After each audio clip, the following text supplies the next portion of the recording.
So this is you see ACI 20. This is the ACI section that we use for calculating the reduced moment of inertia. And S2 and ACI uses almost the same equation. If you go to S2 code and check their references in every chapter, the first reference will be from ACI. So they have just modified some of the equation, but the main theme is same both in ACI and S2. So this is the section in ACI that you can use for the calculation of reduced moment of inertia, and these are the limits. So for example, if you have a moment applied less than the 2/3 of the cracking moment, so cracking moment you can calculate by this equation. I will recommend that you guys study how can we calculate a cracking moment for a section, and it is typically 7.5 under root FC prime for concrete structures. And if the MA is the applied moment, so if the applied moment is greater than the two-thirds of the cracking moment of inertia, then we have to use this equation for the calculation of I effective, which is the effective modulus of effective moment of inertia. In this equation, we have this term I crack. So all these things M crack we can calculate from this equations. MA is the applied moment which will be given to us, and I crack, I gross is the gross moment of inertia that we calculate from BH cube by 12. But how we calculate I crack? So for I crack calculation, first we have to calculate the neutral axis. So the neutral axis, so these are some of the equations that are for typical section that are given in ACI that you can use directly for the calculation of KD is neutral axis and I crack is the cracking moment of inertia. So you for rectangular section, this is the equation. For doubly reinforced section, this is the equation. For T-beam, this is the equation for I crack. And for T-beam with double layer of reinforcement, this is the moment. So you will calculate I crack from these equation, and there is you can also calculate this I crack yourself. You have to study a bit how can we calculate cracking moment of inertia. So this is calculating cracking moment of inertia in itself is also a separate lecture. So you will calculate the cracking moment of inertia, the gross, and you will use this equation, and it will give you the effective moment of inertia. So this is the one thing more, this is the short-term effective moment of inertia. For long-term, by long-term we means after 5 years. So for that, this is how you can modify the effective moment of inertia for long-term. I will share the lecture with you. You can study it for yourself. It was not a topic of our discussion in this course, but DARS have asked that how we can calculate. So that's why I shared this with you, that you should know that how can we calculate the effective moment of inertia. I will share the lecture in the today's lecture number 5 folder, and you can study it in detail. And if you have any problem, you can ask.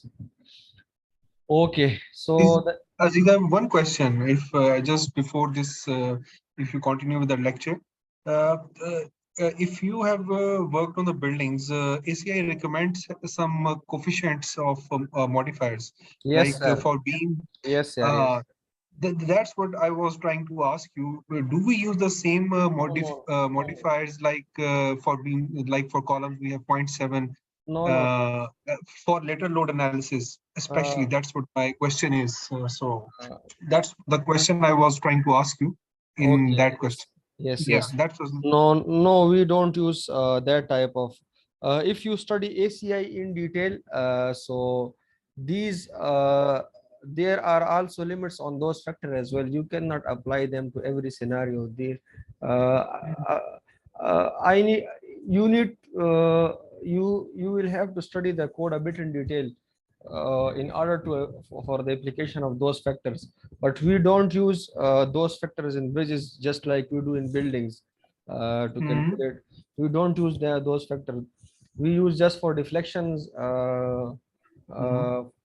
I just the we use for deflection the effective moment of moment of inertia for deflection calculation in bridges, but not all those factors. For example, for slab it uses 0.35 something, and for beam it uses 0.35, and for For column E2 is 0.75. I don't remember the exact, but it is somewhat like these terms. Yeah, So, yeah, you are yeah. absolutely correct. You're right. You're right. So no, we So don't use actually, maybe I just think because the building code recommends some R factors like a yes, modification to yes, take yes, that yes, to take that structure in non-linearity. So yes, yes. because our forces are little reduced, so taking into the fact the non-linearity and cracking things, so that modifier factors are being added to amplify the moments and other stuff. So I think Okay. so. So that's not the I think the case in the bridges. I No, think no, that's no. that's That's not the case in the yeah bridges. Uh, yeah. uh, this is the thing which you are asking is a bit advanced, and seismic analysis of bridges is far more advanced than the seismic analysis of buildings, and it has a lot of codes, has a separate section for that. And CSI Mm, also performs such type of analysis, and it calculates. For example, in CSI, I can show you an option. This there here is an option. So I will. okay, Here is we an can discuss it later on. Not an issue. okay. That's it. So, That's not issue. but Thank you. if you go to the CSI YouTube channel, there is an option for the automated seismic design of bridges. So, what does the CSI do that in bridges? What we do that we perform pushover type of analysis. In bridges, we perform non-linear analysis in the form of pushover type of analysis. So, pushover type of analysis a bit complicated in itself, and at every step of load increment, you will have to calculate the properties again, and then you will have to assign it and for the next step. So I hope you got what I am saying. So it is an iterative type of process in bridges. So in bridges we perform the pushover analysis for non-linear analysis, and I will share uh, let me show you. So let's kill this issue. So when you right click on this CSI icon and you go to the open file location. So in open file location, CS in every software, it is not only to CSI.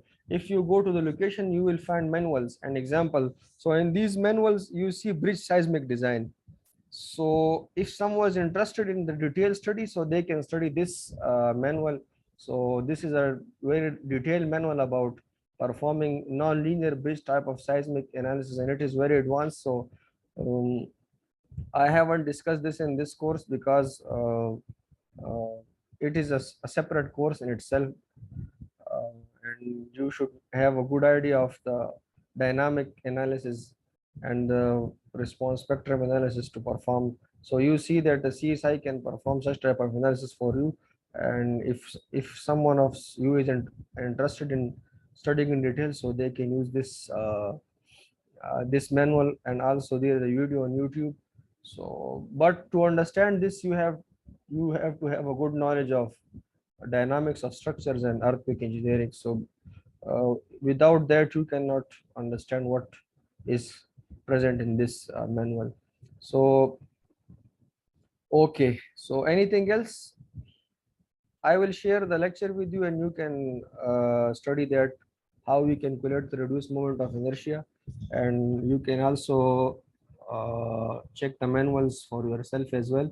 So the next topic, the next thing was this parametric variation. So parametric variation, uh, mm, I will show you this drawing. So this was a balanced cantilever bridge that we analyzed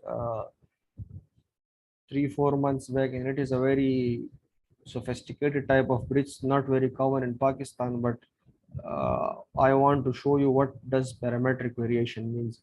So some of you might have seen on Google and on in another sources resources or somewhere else, you might have seen bridges with such type of geometries.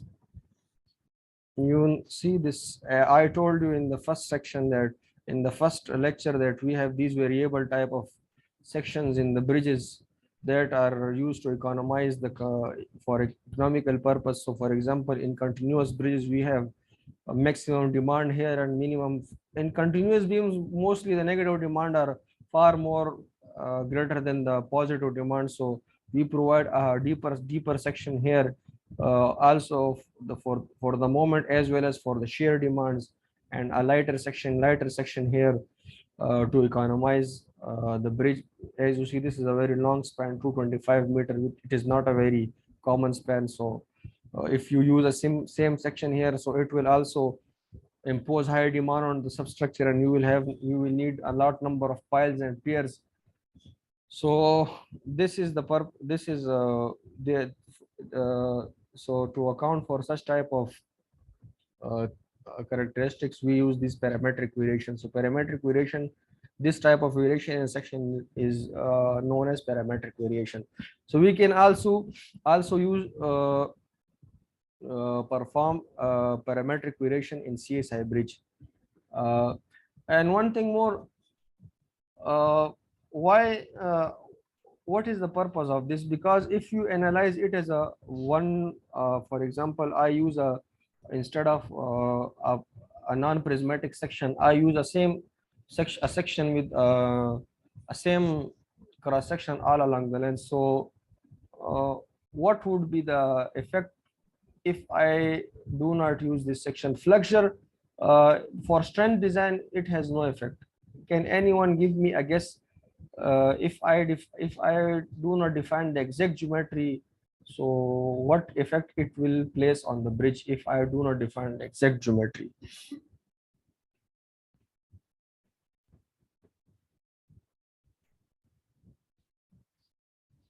Can Sorry, I don't understand the question. Okay, so the question is, I have, for example, if I this pair I have defined a parametric type of, sorry, a non-prismatic. So it has a cross section of 1 meter here and 1.5 meter here.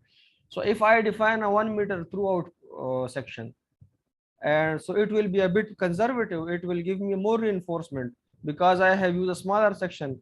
So what will be the effect on the bridge if I define, if instead of this non-prismatic section I define a straight section, a 1 meter pair? What will be the effect on the bridge? Did you I got think my? it will make the section less rigid. You're reducing the rigidity, which is the Yes, because yes, of you are. times the inertia. Yes. So the effect is that for strength analysis, it will have no effect on the structure. It will be a bit more conservative, and you will get a bit more still. But what will happen if when you perform the modal analysis and the dynamic analysis? So for that type of global analysis, you have to define the exact geometries, because if you want to attract the actual forces, you will have to define the actual geometry. Hope you got what I'm saying. So when you define actual geometries, then the bridge will behave just like it will behave in the real life. If you define conservative geometry, so it will not depict the actual behavior of the bridge. So this is why we use actual geometries in the CSI bridge. For example, if instead of a curved type of bridge, a curved type of section, I define this as a straight, so it will give me a more conservative result and the bridge will be safer. But if I define it like this, it will not depict the actual behavior. In dynamic situation or in earthquake situation, it will not behave, because if you see that in dynamics we have two, in dynamics, in calculating the dynamic properties of a structure, there are two things. One is the mass matrix and other is the stiffness matrix. So the mass matrix depend, uneven forces, yes. So the mass matrix depend upon the mass of the whole structure, and the stiffness depend upon the geometry of the structure. So if you do not define the actual geometry and the actual mass, or a dynamic behavior will not be depicted accurately. So in for strength design or for flexure design, you can ignore the parametric variation or you can ignore the non-prismatic section. But for dynamic analysis, you have to provide the actual section to get the actual behavior of the bridge. So this is the idea behind providing such type of section in the software. Now the next step is that parametric variation. So for let's say that this pair has a I already had defined a parametric variation, so I will use that one.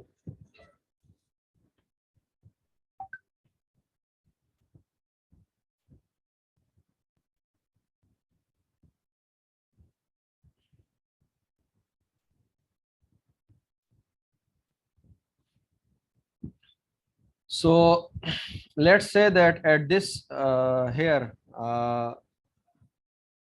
the section is 2 meter deep and here it is 1.5 meter deep.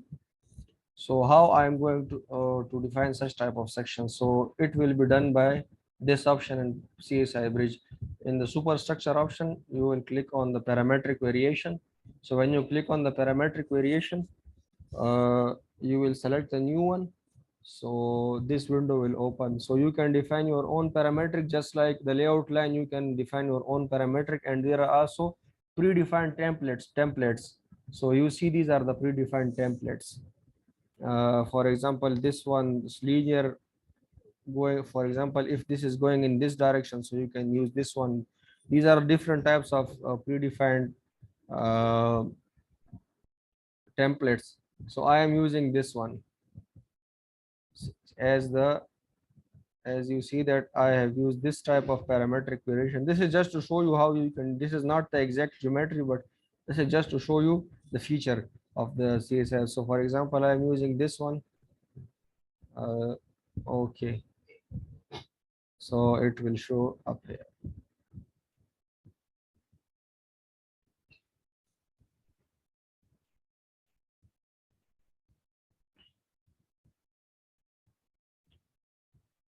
One thing more, so when you define parametric variation, it is a bit confusing or a bit complicated. So you see I had previously defined these parametric variations. So the thing you define here will be a mirror of, it will be mirrored here. Hope you got what I'm saying. So when you define a parametric variation here in this sense, so actually it will, in the CSI it will be modeled like this. So it will be like this. So in the structure it will be modeled, it will model a mirror view. What you define here, so it will assign a mirror view to the CSI. It is a default option, so I don't know why the CSI guy has done this, but this is how you have to define the parametric variation. So for example, if you are starting from here, so you have to, if you are defining a parametric variation like this in the actual structure, so in the tab you have to define it like this. Hope you got what I'm saying. Please give me response. So if this is the real one, Yes, this it's clear. this will be the thing you have to define here. So you see that I have defined this one starting from uh, the top, but it has assigned it a mirror view here. So this is how you can define parametric variation. So I previously, so I told you that at this, okay, so good. So previously it was previously this was a straight section. Now I want that here it has 2 meter depth and it has 1.5 meter depth. So for this,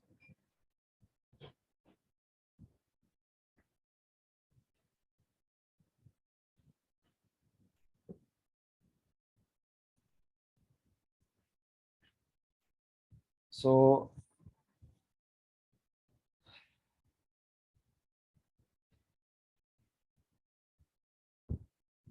okay, so this is a 20-meter span, a 20-meter span, and I want to assign this parametric variation up to 5 meter. For example, it is up to 5 meter and the change in depth is 500. So it goes from 1500 to 500. So use, so sorry, this is 500. Modify, and this is 500. Modify. So can anybody tell me to which span I should assign this one? This span or this span? To the left or to the right? To the left. No, because if you assign it to the left, it will start from here. You just see, you want to start it from here, so you have to start from the this will be 0. You have to Okay. you have to mirror it. Let's say I want, Yes, yes. let's say I want to mirror it. So this will how it will be for the this span. So it will go like this. Hope you got it, sir. Yes, yes, I got it. Yeah, Okay. thanks. So this will one will be for this span. Now for the right span. So I previously had defined this, so I will remove it. Now for the right span, I will select this one, quick start, and I will select this one. So the same 5 millimeter difference, modify, and 500 millimeter. So you can also define this is you can play around with this tab. The more you practice, the more difficult parametric variation you can perform with this. But this is just to show you how you can do this. And now after defining the parametric variation, how are you going to assign it to this the superstructure? So I will delete these. So now I have defined the parametric variation for these two spans. So we will come to the bridge tab. So in the bridge tab, in the components tab, we define the components. In the loads, we define the loads. In the bridge tab, what we have defined in all these previous one, so we make a combination of all those things in the bridge tab. So the bridge tab is basically an assembly tab. You define individual components in the layout, and in the components the layout in the layout you define the lanes, and the layouts in the components you define the components, the superstructure, the substructure. In the loads you define the loads, and in the bridge tab you assemble them. So the bridge tab is for assemblage.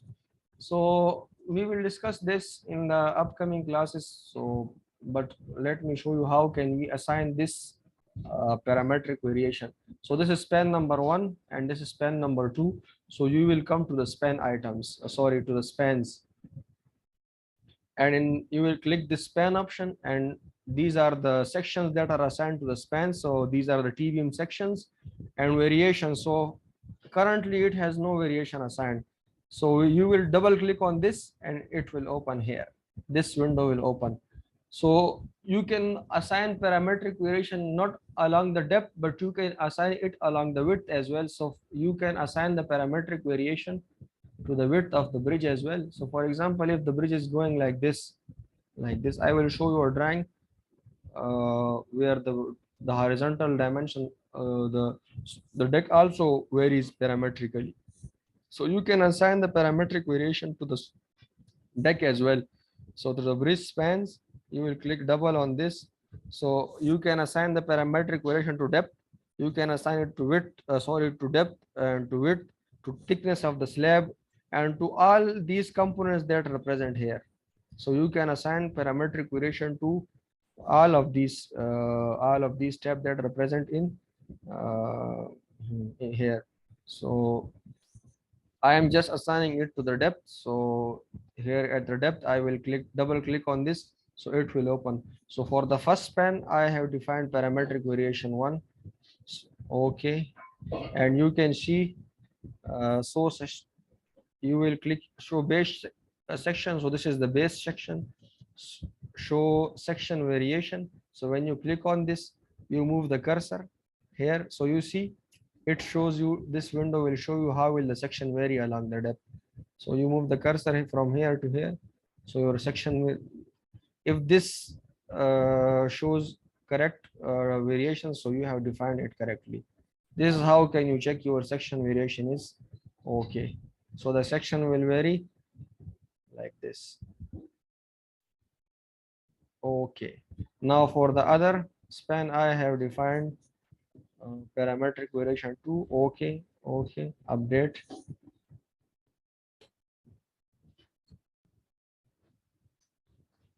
Okay, I think I have defined assigned. So if you assign wrong type of parametric variation, so the CSi bridge will give you this error. So I have assigned wrong type of parametric variation. I should have checked it prior to assigning. You see that I have assigned wrong type of variation to this section. So it has not considered assigned it to it. So I will see which type of variation is suitable for that one. Sorry, this is not correct. I will have to switch. Okay.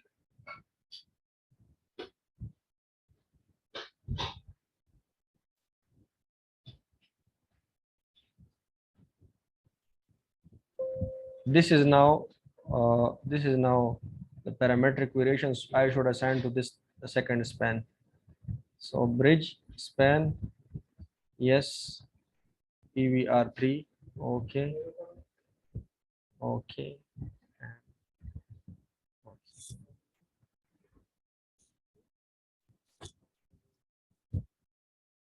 So you see, this is how we can assign parametric variation to bridge structure. So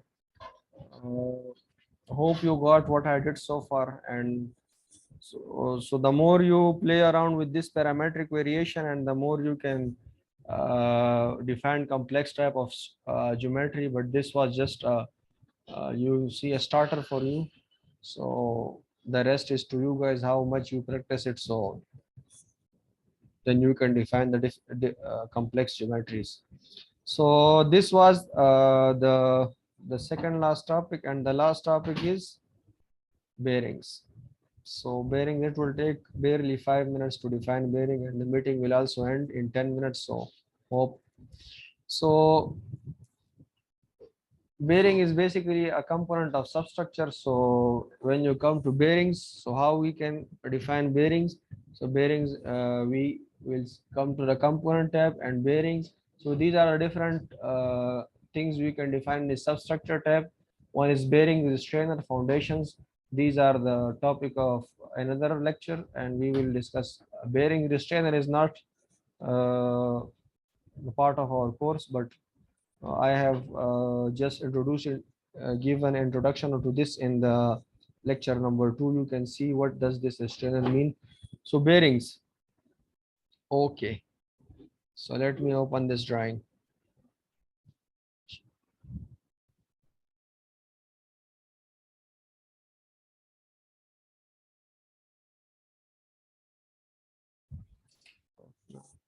So you see these are the bearings. In simply supported bridges or in typical bridges, bearing are an important component of a bridge. So how can we define bearing in CSi? So there are different types.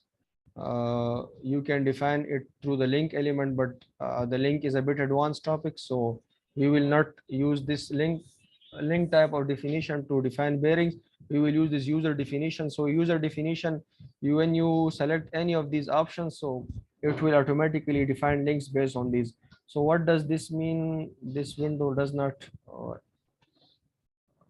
get enlarged, so let me explain it to you. So the first one is translation vertical. So vertical translation, the first tab mean vertical translation normal to the layout line. So normal to the layout line means perpendicular to the screen or in or out of the screen. So the bridge should, this option is related to this direction. Translation along the layout line, so this is related to this direction. So these are the three typical direction: vertical, horizontal, and transverse. Similarly, rotation, so rotation are in this direction, rotation in that direction, and rotation in this direction. So these are the, for simple beam element, we at a point we have these three type of conditions. So these three type of boundary condition that we can specify in a three-dimensional beam element. So three translation and three rotation can completely define the boundary condition.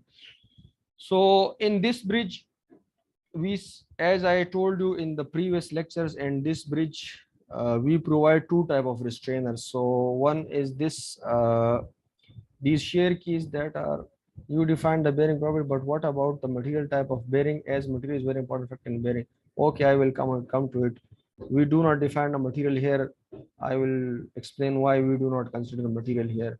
For CS in, let me finish this and then I will give you the answer to your question that why I have not defined material for the bearings. So in the bridge, we provide longitudinal restrainer to restrain the bridge from excessive movement during the earthquake. So these shear keys are for transverse direction, and for longitudinal direction we provide these bars.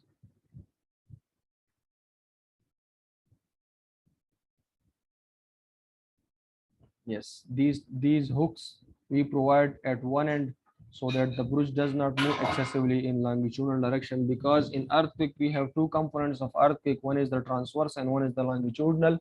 So in order to restrain the bridge from excessive movement in both direction, we use these for the longitudinal restrainment. So you see in this drawing, let me zoom in, these are the pins provided here, these are the shear keys. So at this location we have two types of the bridge does, this is the shear key, these are the pins, and vertically it cannot move because it is supported on the bridge, so it cannot go down, so vertical restrainment is not an issue. So it does it. So if you consider the boundary condition of this, so what will be the boundary condition of this span? Please give me, what will be the boundary condition of this span? Anyone? You mean the translation in that direction? How it's Yes. Yeah, what will be the boundary condition of this one? A hinge. Yes, it will be a hinge. So it a three-dimensional hinge, not a two-dimensional hinge. So it will not move in this direction as well due to these shear keys. You see, these are the shear keys. The girder will not move. Similarly, it will not move in this direction due to these pins, and it will also not move vertically because of the support. Simple. Now coming to this span, this one. So it will not move in this direction due to the shear keys. It will not move vertically, but it can move in this direction because we haven't provided any pins here. So you see, we don't have provided any pins here. So it will also be a hinge, but a two-dimensional hinge, vertical and translation longitudinal, but not the transverse. It is free in transverse direction. Sorry, it is fixed in transverse direction, but not in longitudinal direction.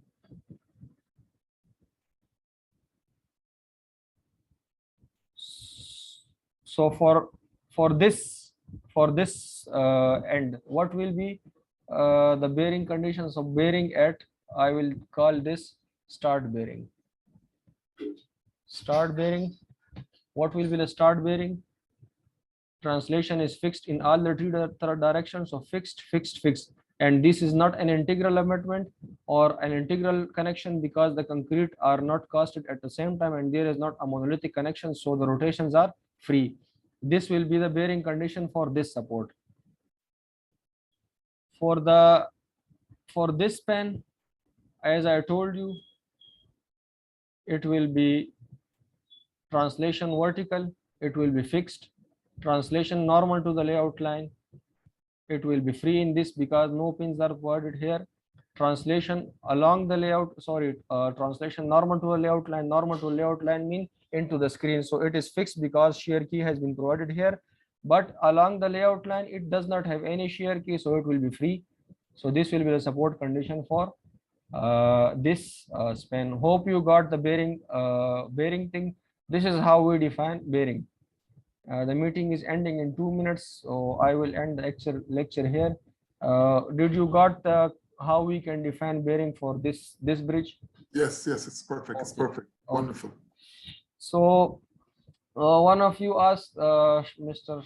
Shahid Ali Shah asked that why did not I specify material? So let me explain to you why I did not specify material.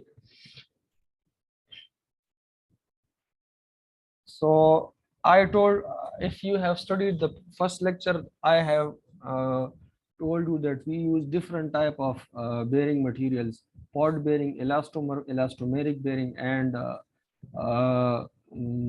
this type of bearing. So I fixed the bearings we use, these are not that rigid that you can consider them fixed. Fixed is a very absolute term that it cannot move, but we have done trials on the actual bearings as well, and the stiffness of actual bearing is such high that if you consider it fixed, it will not the difference is, there is no difference. There is no difference between the behavior. The elastomeric bearing properties of elastomeric bearing are such that if you fix them, if you consider these default parameters, it will not affect. And you can do this exercise for yourself by just selecting this partial fixity. If you define this partial fixity, for example, for the other direction, I don't know, need partial fixity because elastomeric bearings can only support the vertical. In the elastomeric type of bearing, it can only restrain the vertical. So you can define the stiffness here. So how we can define the bearing stiffness, it is another topic. But if you calculate the stiffness of the elastomer and you place a value here, it is a very high value, and it is almost equal to the fixed type. So we do not specifies the material, and you cannot define explicitly material for CS in the CSi for the elastomeric. If you have some advanced type of bearings, then you have to specify them through links, and links is an advanced topic. So the meeting will end any time now. So if you are